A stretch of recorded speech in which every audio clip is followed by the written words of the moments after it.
Hello, good evening. Welcome to Prague Chattery 777.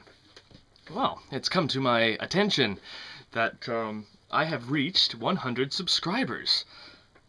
That kind of blows my mind, to be honest. So I thought I would get dressed up and post a random little sort of celebration slash thank you video. Like the rest of it, it's all going to be unscripted, and I'm probably going to say some stuff that's wrong. I have no idea what I'm going to say, really. I'll start out by just saying thank you to everyone that's been watching these silly videos. I hope you're liking it. You know, I seem to have gotten quite a warm response for what I've posted so far. So, yeah, thank you very much for that. That's very gratifying. And it's weird too. When I started doing these videos, I never really thought about, you know, number of subscribers or you know, I didn't really have any high expectations. You know, basically I just started talking about albums that I really like because I really like them, and you know, YouTube is kind of a good vehicle for me to just kind of, you know, rant about stuff that I like. So you know, that was my real motivation.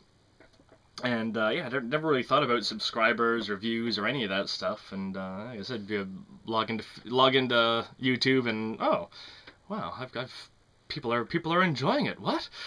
That's really cool. And yeah, I was gonna say something else there, but again, unscripted. I lost it, and now I look silly. I'll give a quick shout out to really cool, probably my favorite YouTube channel actually, Mr.LTIA, Think King Crimson, Lark's Tongues and Aspic. That is Kevin Sam, who do the Court of the Wenting King weekly review show channel or whatever, and they're very good. It's an excellent channel, and if you haven't seen it, check it out.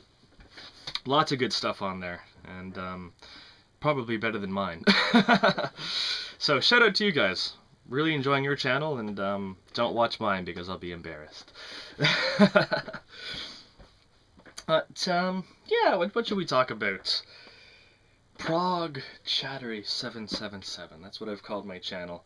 Kind of regret that because I think I mentioned in the very first video I ever made, my Welcome to Prague Chattery video, I talk about how my actual disdain for the term progressive rock. I think it's a terrible, cheap, catch-all phrase that you know, is just used to describe bands that can't be described any other way.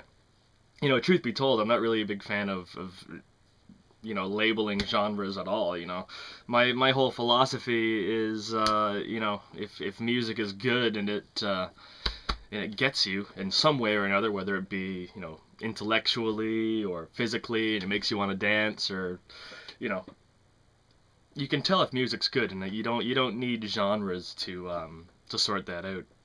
I think Zappa probably put it best, really, is you know, genres exist for people that don't know much about music. Maybe that's a snobby thing to say, but I agree, because, you know, genres are there so that people can say, oh yes, I like rock, but I don't like country, and I like this, and it's a way to separate, you know, what someone likes from what they don't like. But, you know, personally, I'd rather just listen to something and determine whether or not I like it. But yeah, you know, that I'm gonna use the word again, progressive rock. The reason that I like it so much is probably because, you know, it seeked initially to move away from genres, and you know, that early era, you know, like the era that I've been talking about in these videos, you know, late 60s, early 70s in Great Britain.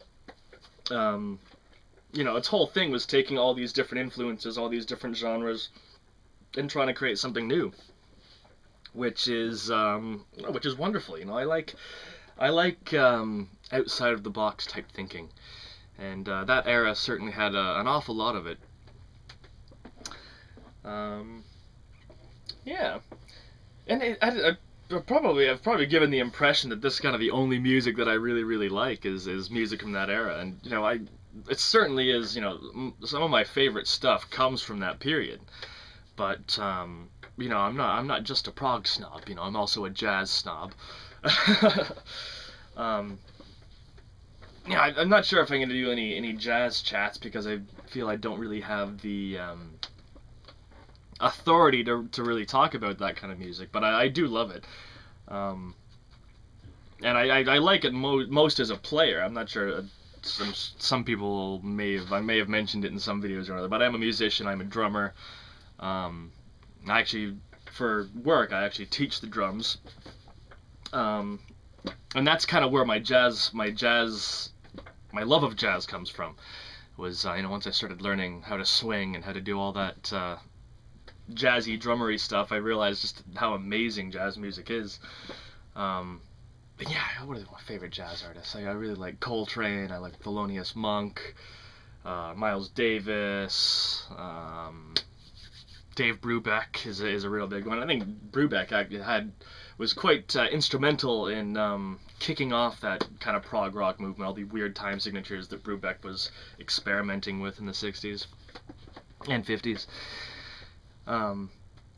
So yeah, again, I probably won't talk too much about jazz albums because I don't have the authority to. I'm not. Yeah, I probably don't have. I don't really have an authority to be talking about 70s prog rock because I wasn't born until 1990, like 30 years after the fact. But I feel I know a little bit more about that era than I do the jazz era, the bebop era. I also, in my teen years, I flirted with metal. I got into metal a little bit, but these days I find it hard to stay into. I play it with musicians I jam with. We go into more metal territory, but in terms of my listening time, I don't spend too much time listening to it. I saw Lamb of God live. That was probably the extent of my my metal fascination. It was entertaining. It was a good show, good time. They opened for Metallica actually, so I had my Metallica phase as well. Maybe I'll talk about Metallica albums. Maybe I'll talk about their early albums just for fun, just to change things up a little bit. It's the thing, I started talking about the classic 70s prog, and now it's like, well, I gotta cover all my bases in that before I start talking about other stuff. Although I kind of broke that rule already, because with the Kate Bush videos, she's kind of in a different era. She's more, more widely known as an 80s person, but I think there is a thread of continuity between, the stuff I've been talking about, your Jethro Tulls and Gentle Giants and Genesis. There's a thread to those bands and what Kate Bush ended up doing. What other big influences are there in my life? Well, I mean, one band that's very notable that I haven't talked about yet, and I will eventually. I just gotta work up the nerve to talk about him. But King Crimson, I'm a huge King Crimson fan. And in a lot of ways, some people would argue that they really kicked off that era, that prog era, with Court of the Crimson King, which I think that album is instrumental in inspiring a lot of the other bands that would find success in that area later. But I think there's a lot more to the story than that. But with Crimson, what would I say my favorite era is? Probably the Wetton era. I really like the John Wetton stuff. But I love all the Crimsons. The 80s Crim had some really great stuff. 90s Crim, 2000s Crim. I was fortunate enough. Actually, this is kind of cool. I was fortunate enough to witness the seven-headed beast of King Crimson last year, and it was actually November 20th. 2015 in Toronto. So amazingly, I'd never thought I'd get the chance to see King Crimson live. I just figured, the Crimson King is probably laid to rest, and Fripp announced his retirement and all that, and then all of a sudden they announced a Canadian tour, and I went to see him in Toronto, and the show that I was at ended up being released as the live album, which I thought was just unbelievable and totally super cool. I'm somewhere on that album, I was seventh row, so maybe you can hear one of my woos. Who knows? I can't identify my voice that well, but I was there at the concert, and needless to say, it was absolutely phenomenal. It was a wonderful, wonderful concert. One of the best concerts I've ever seen. I've seen some good concerts, though. I saw Dweezil Zappa. I've seen him 3 times. The Zappa Plays Zappa thing, which is awesome. Now it's called Dweezil Zappa Plays Whatever the Fuck He Wants. I think that's what he's called. That's a whole other story, the whole Zappa family fiasco. We'll stay out of that. But yeah, King Crimson's awesome, and one day, you know, when I work up the nerve to actually, you know, to talk about Crim, then I'll do some videos about that. Again, it's that whole risky thing about going unscripted, right? You know, sometimes I say things that are wrong, and I certainly hope I don't give off the impression like I'm some sort of know-it-all brainiac nerd guy. I mean, the truth of the matter is, I just really like the music, and you know, talking about it as a way of celebrating it. And, you know, like I said, going unscripted and kind of making it up on the fly means that I do get some information incorrect. And, you know, obviously some folks have been gracious enough to correct me. There's a couple of tall videos where I got the lineup wrong, and I think I've gotten the year wrong. I said the wrong year for the one of the Emerson, Lake and Palmer videos. But I'm releasing it anyway. You know, I don't want to come across like the know-it-all anyway, so if I say some wrong things, it'll keep me humble. Oh, goodness. What else is notable that's worth talking about? Frank Zappa, certainly. He's another one of my all-time favorite musician, composer people. I think Zappa was absolutely brilliant, and I think as we hurtle on deeper into the 21st century, people are going to start appreciating Zappa a lot more for the brilliant composer that he was. He was an absolute genius. And again, talking about the prog scene of the early 70s, I think Zappa was instrumental in launching that in a lot of ways. You know, obviously the Beatles were massively important and hugely influential and kind of helped out, you know, helped to inspire those bands to do what they did in the 70s. But people often forget that you know, the Beatles' big, you know, prog-esque album, or the one that they say influenced that the most, is Sgt. Pepper, or the White Album. But you know, Sgt. Pepper was certainly a massive influence, and people tend to forget that Sgt. Pepper was heavily influenced by Freak Out, Zappa's debut in '66.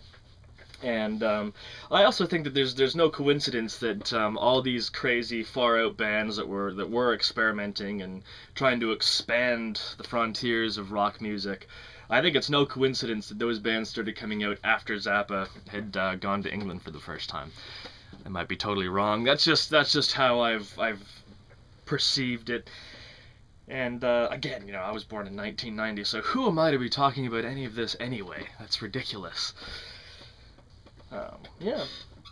And I'll probably talk about some Zappa albums at some point. I probably won't do it the same way that I have, you know, the other bands, because obviously, if you haven't noticed, I tend to go through the, you know, the entire discography, or at least like the key albums, the key studio albums of a discography. And there's just too much Zappa. There's just so very much. It would be difficult for me to do that. And you know, I've heard just about everything that Zappa has done that's been released. But again, I don't have the authority to talk about all of that stuff. Some of it, certainly. But oh, did I just move my camera? Oh, I'm bouncing all over. There you go. Does that look good? So yeah, I'll eventually talk about Frank.